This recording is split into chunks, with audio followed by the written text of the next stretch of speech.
So your access to information is massive, but like exactly as you said, it's how do you process that information from here? So if you get triggered by, Trump saying this or Biden saying that and all that, then you're not intelligent because you're just taking a side. I do my best not to take a side. I want to understand the other side. So when Richard Wolff says a capitalist brings nothing to the party, well, that's because he lived his life in academia, like my poor dad.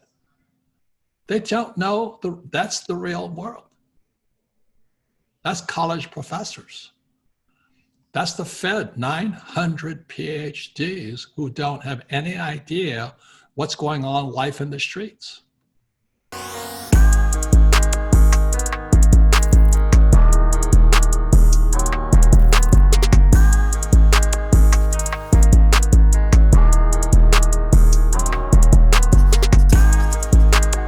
We talked back in March, Robert, and a lot of what you predicted has come true.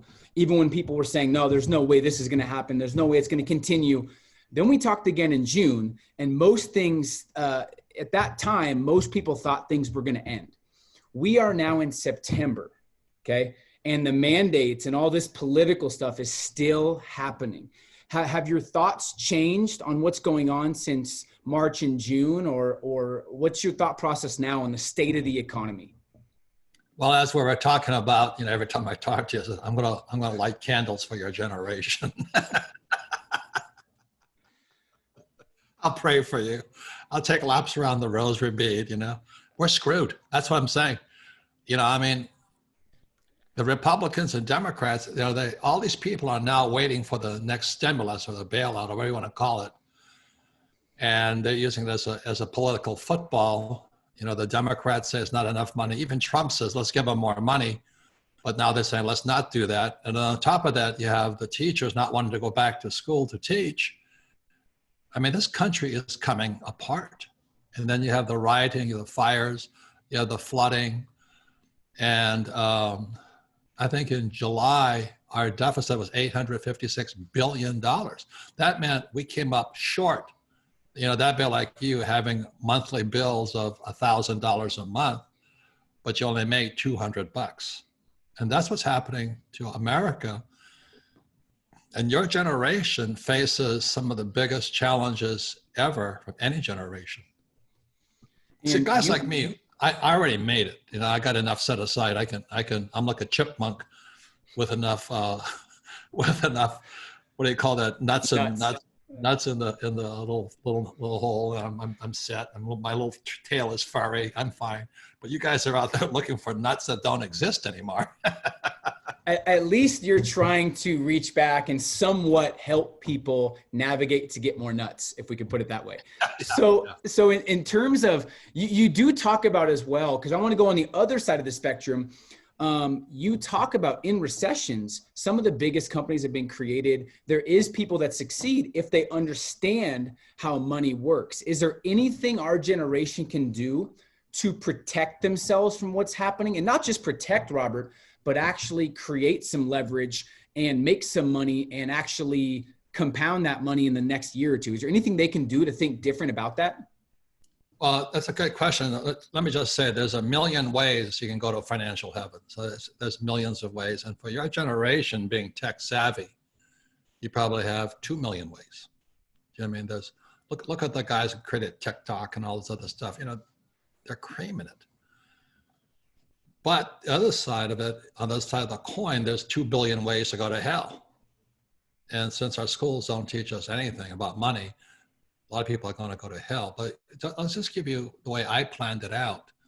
I never did well in school, okay? And I figured out that financial education was going to be a big business, because when I was 9 years old, I was looking for the answers too, is how do I get rich?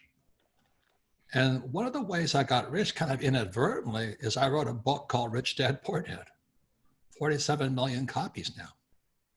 It's called Intellectual Property. So when I designed my business, plus the cash flow game and all this stuff, I designed intellectual property. In other words, the stuff that came out of my head, and I made property out of it.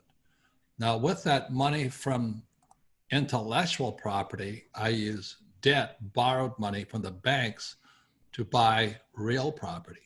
So in 2008, when the subprime market crashed, interest rates fell. And when interest rates fall, that means the cost of money was going down for the rich. At the same time, the cost of money was going up for you guys. And so you look at if you're poor, you get credit cards or you get payday loans and all this. But for those with financial education, the cost of money was coming down. Plus, all the people that lost their properties, that all went on sale. Do you know what I mean? I was buying apartment houses for pennies on the dollar, plus using cheap money. So it starts with intellectual property, my books and games.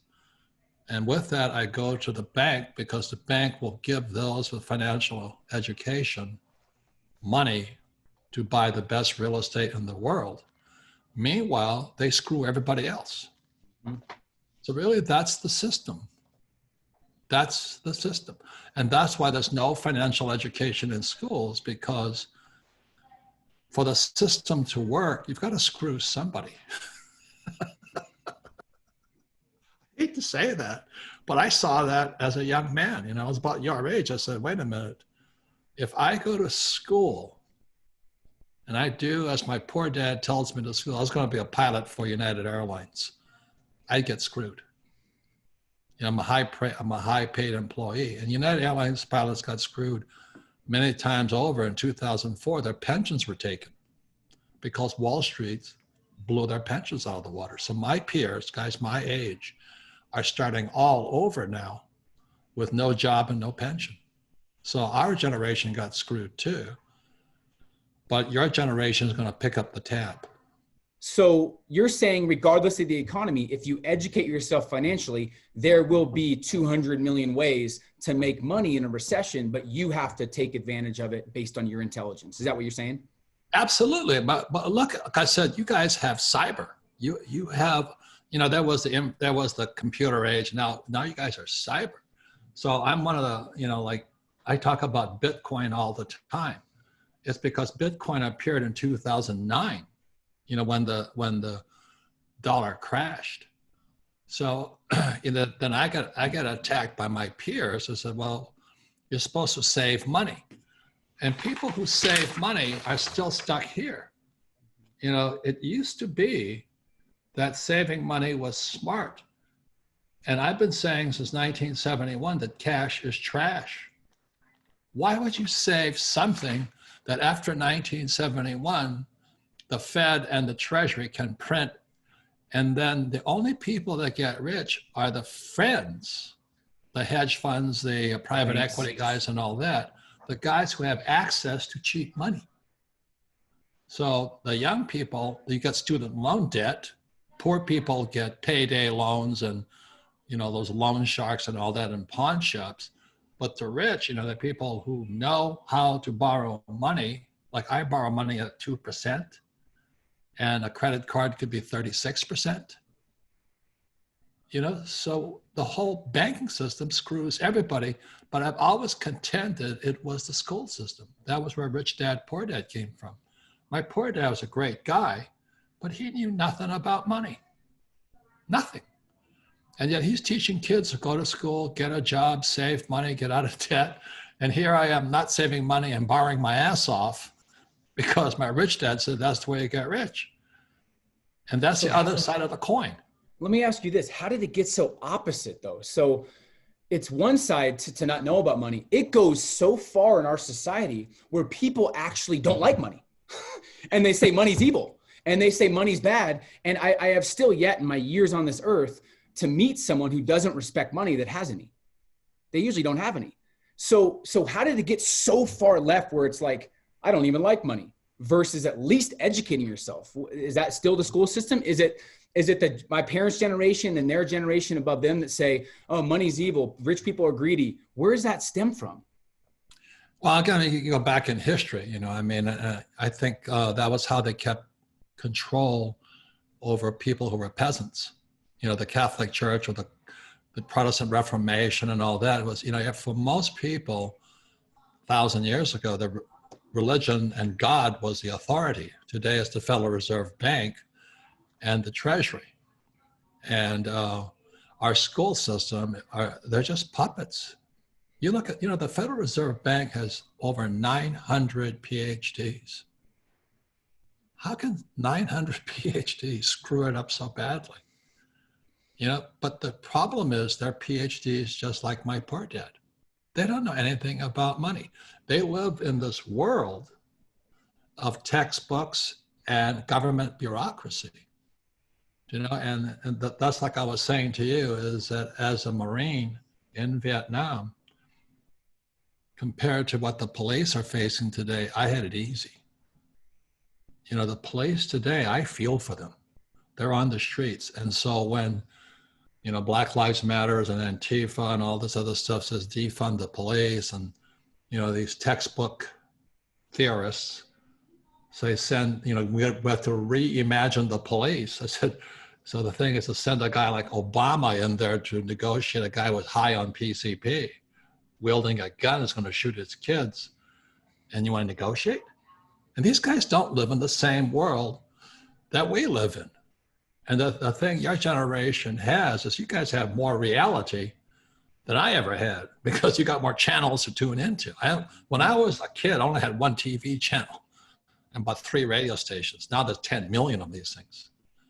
So your access to information is massive, but like exactly as you said, it's how do you process that information from here? So if you get triggered by, Trump saying this or Biden saying that and all that, then you're not intelligent because you're just taking a side. I do my best not to take a side. I want to understand the other side. So when Richard Wolff says a capitalist brings nothing to the party, well, that's because he lived his life in academia, like my poor dad. They don't know that's the real world. That's college professors. That's the Fed, 900 PhDs who don't have any idea what's going on in life in the streets. Yeah, and I see it more than ever magnified now. So are we safe at all the next several years? Market crashes happen roughly 7 to 10 years. Where do you see 2021 going? Well, there's a great book it's called The Fourth Turning. I recommend, people read it, because I think in 1997, he called the crash of 2020. In 1997, I called the crash to hit at 2016. And so we're going into a depression right now. And it's not anybody's blame or fault. It's just a cycle. There's a cycle every 90 years, 80 to 90 years. So we'll be in depression from 2020 to 2030. Now you can look at it, from, again, which side of the coin. You can say, oh, that's really bad. Or you can say, this is the biggest opportunity I ever had. And then if you've seen some of my tweets, I say the advantage your generation has is you're tech savvy. My generation isn't. So take advantage of your advantage, without legal, ethical, and morally, hopefully. But and the other thing I want to be really clear on, people think it's money that makes people evil. It's not money, it's what you do for the money.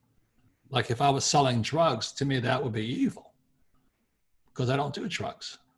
So there's so many ways you can make money, but it's not money, it's how you make your money. And that's a very big difference in your life, long term. Okay.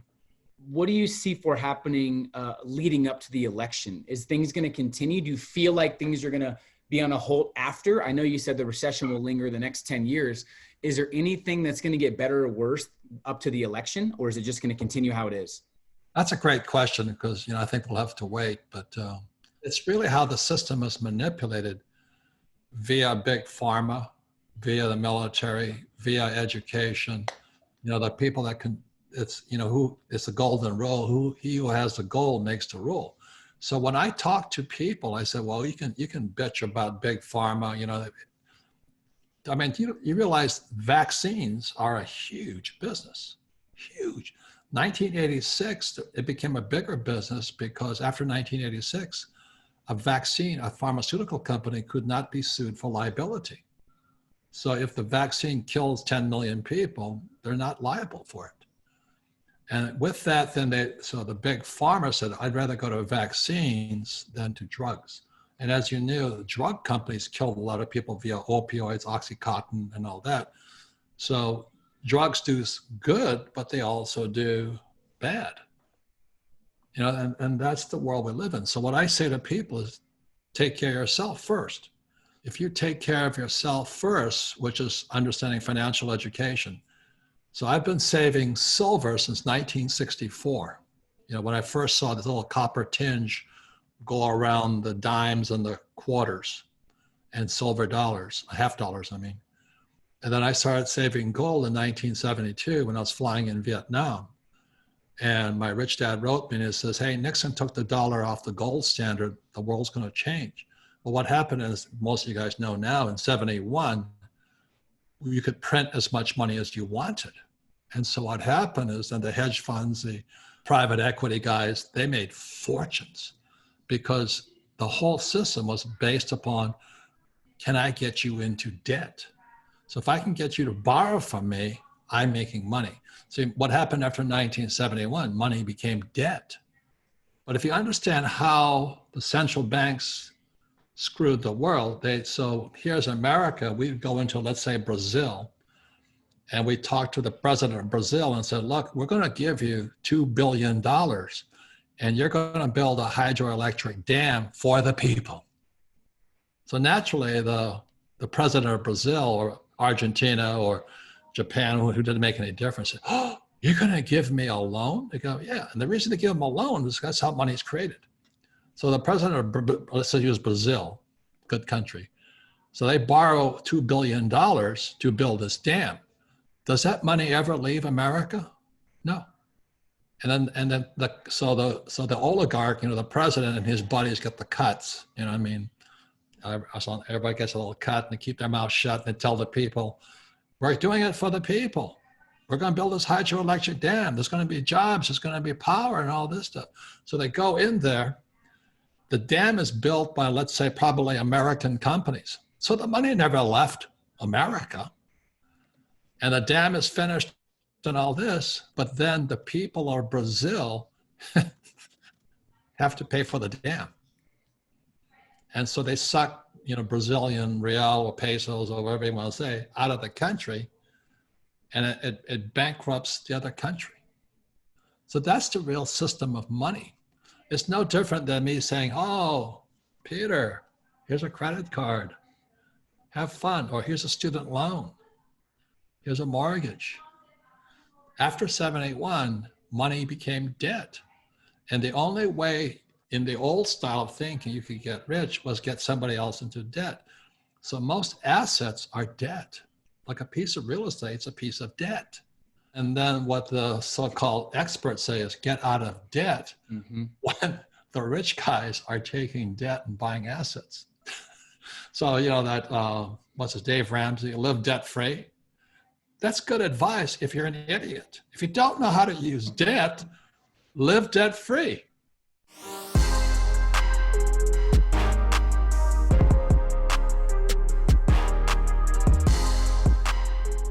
Hey, what's up? And thank you for watching this video. If you enjoy this video and this content, make sure you hit the subscribe button below, put the notifications on, and I assure you, you'll love this content in these videos.